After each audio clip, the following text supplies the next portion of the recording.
मेहनत और सफलता हम सभी चाहते हैं कि हमारे जीवन में सफलता हो, लेकिन क्या हम उसके लिए उसी में ध्यान देते हैं? क्या हम मेहनत और प्रयास करते हैं उस सपनों को पूरा करने के लिए? यहाँ हम आपको बताऊंगा कि मेहनत क्यों जरूरी है और कैसे ये हमारी सफलता की कुंजी है। मेहनत का मतलब है कठिनाइयों और चुनौतियों का सामना करना और निरंतर प्रयास करना। जब हम मेहनत करते हैं तो हम अपनी सीमाओं को पार करते हैं, नई कौशल सीखते हैं और अपनी क्षमताओं को बढ़ाते हैं। ये हमें सशक्ति और संघर्ष बनाता है। मेहनत की बदौलत हम अपने लक्ष्य को प्राप्त कर सकते हैं और अपने सपनों को साकार कर सकते हैं। सफलता का रास्ता कभी भी सरल नहीं होता। धैर्य, संघर्ष और समर्पण के साथ ही हम सफलता को प्राप्त कर सकते हैं। हर कोई सपने देखता है, लेकिन केवल वही लोग सफल होते हैं जो उन सपनों को पूरा करने के लिए मेहनत करते हैं। मेहनत के बिना कोई भी सफल नहीं हो सकता।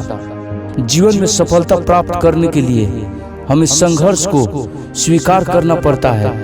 जीवन के हर क्षण में चुनौतियां और परेशानियां होती है, लेकिन वही लोग सफल होते हैं जो लोग चुनौतियों का सामना करने के लिए तैयार रहते हैं। वे हार नहीं मानते, बल्कि उन्हें अपनी गलतियों से सीखते हुए आगे बढ़ने की कोशिश करते हैं। सफलता का रास्ता लंबा होता है और इसमें धैर्य की आवश्यकता होती है। अक्सर हम तुरंत परिणाम चाहते हैं, लेकिन सफलता के लिए हमें संघर्ष और प्रयास के लिए धैर्य रखना पड़ता है। धैर्य के साथ मेहनत करने वाले व्यक्ति ही अंत में सफल होते हैं। अपने लक्ष्य को प्राप्त करने के लिए हमें समर्थन की आवश्यकता होती है।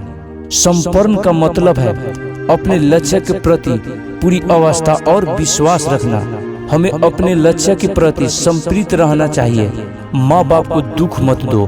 दोस्तों, अगर आप अपने माँ बाप से सच्चा प्यार करते हो तो इस 5 मिनट की कहानी को पूरा जरूर सुनना। अगर अंदर से एक आवाज आई तो ये कहानी अपने उन कमीने दोस्तों को जरूर शेयर कर देना जो माँ बाप को कदर नहीं करते, जो जिद करते हैं खुद से अपनी सफलता के लिए नहीं, अपने माँ बाप से अपने शौक पूरे करने के लिए। एक लड़के ने अपने पिता से कहा, पापा मुझे नया मोबाइल चाहिए। पिता ने कहा, बेटा अभी कुछ वक्त रुक जा, फिर तुझे एक नया मोबाइल दिला दूंगा। बेटे ने कहा, आपके पास मेरे लिए कभी पैसे नहीं होते हैं। मेरे सब दोस्त अच्छे रहते हैं, किसी के पास कोई कमी नहीं है, केवल मेरे पास ही हर चीज की कमी होती है। तो क्या मतलब इस घर में रुकने का? मैं घर छोड़कर जा रहा हूँ। बेटा रुक जा, मेरी बात तो सुन, हम तुझे दिला देंगे। माता और पिता ने बेटे को रोकने और समझाने की काफी कोशिश की, लेकिन वो नहीं रुका। गुस्से में उसने बैग पैक किया और घर से निकल पड़ा। लेकिन घर से निकलते वक्त गलती से उसने अपने पिता की डायरी अपने बैग में डाल ली। पिताजी की आदत थी कि वो हमेशा डायरी लिखा करते थे और उनकी डायरी को छूने की परमिशन किसी को भी नहीं थी। लड़का घर से काफी दूर आ गया और थक कर बैठ गया। जब उसने डायरी देखा तो उसने सोचा, आखिर मिल ही गया खजाना। आज पता चल जाएगा कि मेरे पिताजी ने कहां कहां दौलत छुपा रखी है और उन्हें किन किन लोगों से पैसे लेने हैं, और सारा का सारा लेखा चिट्ठा आज खुल जाएगा। बेटे को लगा इस डायरी में पिताजी की सारी लेन देन का हिसाब होगा। जैसे ही लड़के ने उस डायरी को पढ़ना शुरू किया, उसकी आंखों से आंसू बहने लगे। डायरी की शुरुआती पन्नों में बेटे को जो बाइक दिलाई थी उसका हिसाब लिखा था, जिसकी ईएमआई पिताजी अभी तक चुका रहे थे। दूसरे पन्नों में उसके कॉलेज की फीस और एडमिशन का कर्ज लिखा था कि इन लोगों को इतने पैसे वापस देने हैं। और सबसे आखिरी पन्ने पर लिखा था कि बेटे को अब मोबाइल दिलाना है, उसके लिए मुझे कौन कौन उधार दे सकता है। उन सभी लोगों के नाम लिखे थे। बेटे ने जैसे ही सब पढ़ा, वो पागलों की तरह रोने लगा और रोते रोते दौड़ता भागता घर आया। जैसे ही उसने घर आकर देखा तो उसके माता पिता एक कोने में बैठकर रो रहे थे। बेटा अपने पिता के पैरों में गिरकर रोने लगा कि पिताजी मुझे माफ कर दो। पिता ने कहा बेटा तुम मत रो, तुझे मोबाइल मिल जाएगा। बेटे ने कहा पिताजी मुझे आपसे कुछ नहीं चाहिए, मुझे पता चल चुका है आप इस डायरी में हम लोगों से क्या छुपाते थे। मैं अब आपको कोई काम नहीं करने दूंगा, मैं मेहनत करके सब कुछ ठीक करूंगा। ये सुनकर पिताजी ने बेटे को गले से लगा लिया।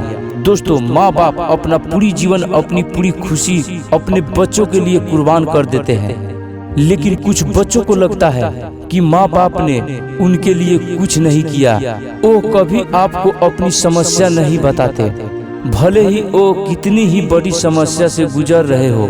रिश्तेदार भी उन्हें नीचा दिखाते होंगे तो भी वो सह लेते होंगे, लोग भी ताने मारते होंगे तो भी वो सह लेते होंगे, लेकिन आपसे अपनी समस्या कभी शेयर नहीं करते क्योंकि वो आपको कभी दुखी नहीं देखना चाहते। अब आपका फर्ज बनता है अपने माँ बाप को अच्छी तरह रखना और उन्हें सुख देना, ताकि वो भी अपने जीवन का बचा हुआ समय सुख में गुजर सके।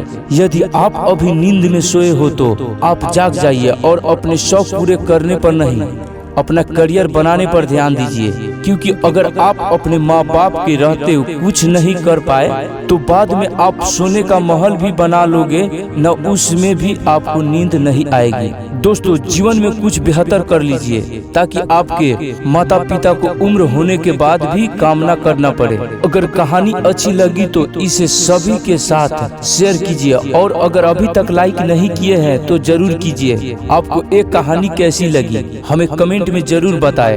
ऐसे ही प्रेरणादायक कहानी, मोटिवेशनल स्टोरी पढ़ने के लिए हमारे चैनल के साथ जुड़िए।